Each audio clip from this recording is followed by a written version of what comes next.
Hello friends, आज के इस वीडियो में मैं आपको प्रोजेक्ट सिनॉप्सिस से रिलेटेड हर बात बताऊंगा, जिन बातों को आपको सिनॉप्सिस राइटिंग और सबमिशन के टाइम ध्यान रखनी है।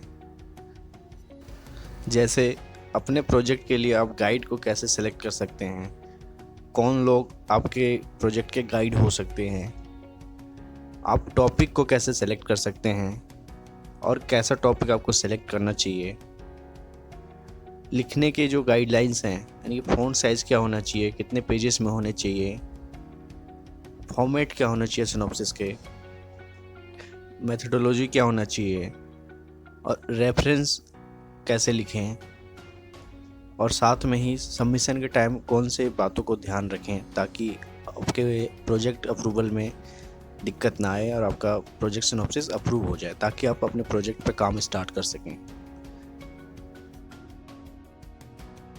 प्रोजेक्ट आपका 6 क्रेडिट्स का होता है। ये सिनॉप्सिस राइटिंग का फॉर्मेट सबके लिए एप्लीकेबल है, चाहे वो MPC 016 यानी कि क्लिनिकल साइकोलॉजी हो, 026 काउंसलिंग साइकोलॉजी हो या 036 इंडस्ट्रियल एंड ऑर्गेनाइजेशनल साइकोलॉजी हो। फॉर्मेट सभी के लिए सेम है और सिनॉप्सिस राइटिंग के वक्त आपको इसी फॉर्मेट को फॉलो करना है। तो चलिए सबसे पहले जान लेते हैं कि प्रोजेक्ट होता क्या है।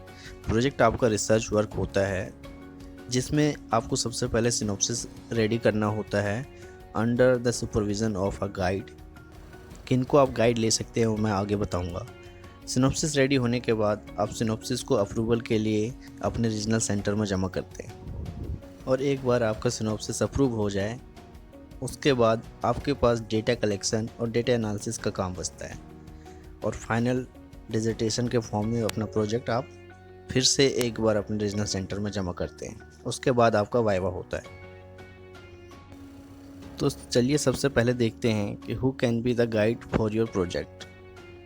तो गाइड वो हो सकते हैं जिन्होंने MPhil या PhD किया हो साइकोलॉजी में और साथ ही उनको मिनिमम 2 साल का रिसर्च या टीचिंग एक्सपीरियंस हो in the field of psychology, या साइकोलॉजी में मास्टर डिग्री होल्डर हो with minimum 2 years full experience in teaching or research in psychology at PG level, या साइकोलॉजी में मास्टर डिग्री होल्डर हो with minimum 5 years of full experience in teaching और research in psychology at undergraduate level. Next देखते हैं कि project के topic को select करते समय हमें किन बातों को ध्यान में रखना चाहिए। तो टॉपिक जब भी आप चूज़ करें तो ये ज़रूर ध्यान में रखें कि टॉपिक स्पेसिफिक हो और फोकस्ड हो ताकि आप टाइम लिमिट में प्रोजेक्ट को कंप्लीट कर सकें, और साथ ही ऑब्जेक्टिव जो आपके प्रोजेक्ट का ऑब्जेक्टिव है वो specific, measurable, achievable, realistic and time bound होना चाहिए ताकि आप टाइम लिमिट में अपने प्रोजेक्ट को कंप्लीट कर सकें। नेक्स्ट हमारा आता है सिनॉप्सिस राइटिंग गाइडलाइंस। तो सिनॉप्सिस को लिखते समय आप ज़रूर ध्यान रखें कि आपका पेज साइज़ हो वो A4 सेलेक्ट हो, साथ में फ़ॉन्ट टाइम्स न्यू रोमन होना चाहिए, font size 12 with 1.5 line spacing होनी चाहिए, और आपका सिनॉप्सिस 15 से 20 पेज का होना चाहिए। और साथ में आप सिनॉप्सिस लिखते समय ये ध्यान में रखें कि वो प्लेजराइज ना हो, यानी कि आपने कहीं से कॉपी ना किया हो सीधा। अगर आपका सिनॉप्सिस प्लेजराइज्ड पाया जाता है तो हो सकता है आपका सिनॉप्सिस अप्रूव ना हो और फिर से आपको लिखने के लिए वहाँ से बोला जाए। चलिए अब बात करते हैं हम सिनॉप्सिस के फॉर्मेट पे। तो सिनॉप्सिस का सबसे पहला पेज होता है टाइटल पेज। टाइटल पेज में सबसे पहले टाइटल ऑफ द प्रोजेक्ट, उसके बाद name of the learner, enrolment number, study centre, regional centre, year and name of the guide, ये सारी चीज़ें उसमें मेंशन होते हैं।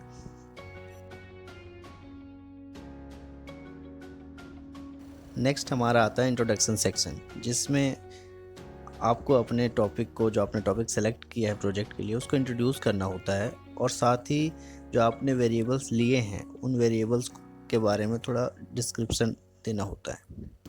नेक्स्ट आता है ROL यानी कि रिव्यू ऑफ लिटरेचर, जिसमें आपके टॉपिक से रिलेटेड जितने भी अब तक के रिसर्च हैं उनको आपको कोट करना होता है। वो अलग अलग बुक्स से आप ले सकते हैं, जर्नल से ले सकते हैं, आर्टिकल से ले सकते हैं, वेबसाइट से ले सकते हैं, लेकिन इन बातों का ज़रूर ख्याल रखें कि वो आपने कॉपी पेस्ट ना किया हो। नेक्स्ट सेक्शन आता है रैशनल ऑफ द स्टडी, जिसमें आपको बताना होता है कि आपने इस टॉपिक को क्यों सिलेक्ट किया and why do you want to do this study. Next है मेथडोलॉजी, जिसके अंदर research problem, objectives, hypothesis, operational definition, sample selection, research design, test tools for the data collection, data analysis technique used, ये सारी चीज़ें आती हैं।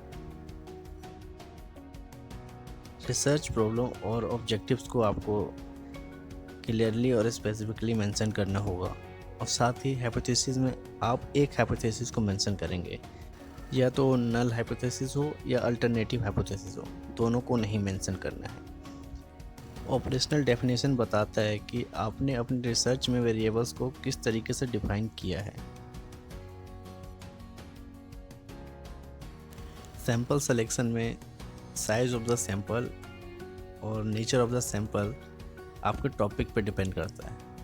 Sample यहाँ पे पॉपुलेशन को बोला जा रहा है, और साथ में ही आपको मेंशन करना होता है सैम्पलिंग टेक्निक।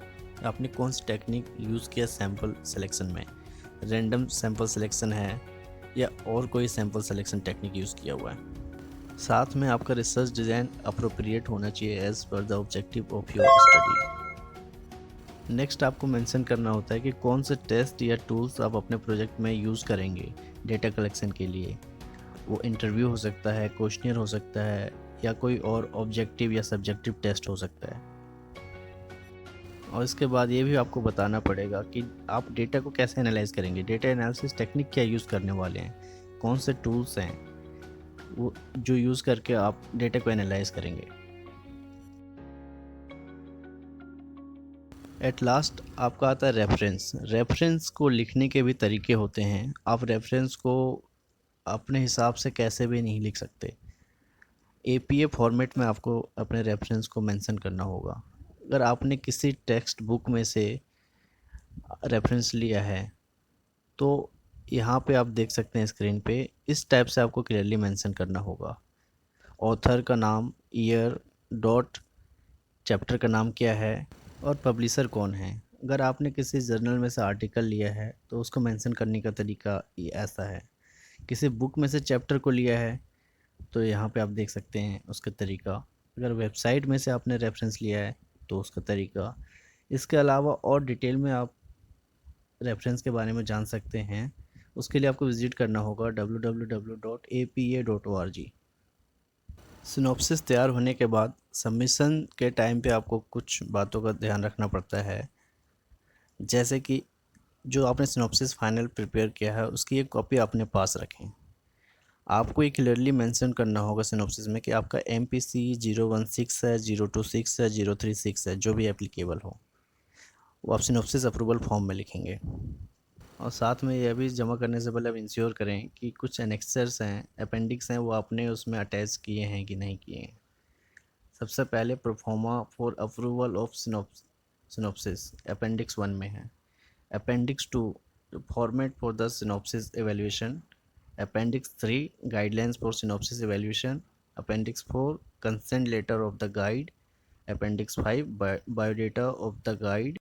और सबसे important copy of grade card regarding completion of MPC 5 and MPC 6, जिसके बिना आप सिनॉप्सिस जमा नहीं कर सकते। अगर जमा आपने कर भी दिया तो अप्रूव नहीं होगा, क्योंकि प्रोजेक्ट करने के लिए आपको रिसर्च मेथडोलॉजी और स्टैटिस्टिक सब्जेक्ट को क्लियर करना होता है, और ये मैंडेटरी है। आई होप आपको यह वीडियो पसंद आया होगा। मिलते हैं नेक्स्ट वीडियो में, तब तक आप चैनल को सब्सक्राइब करें, लाइक करें और बेल आइकन को दबाएं। Thank you.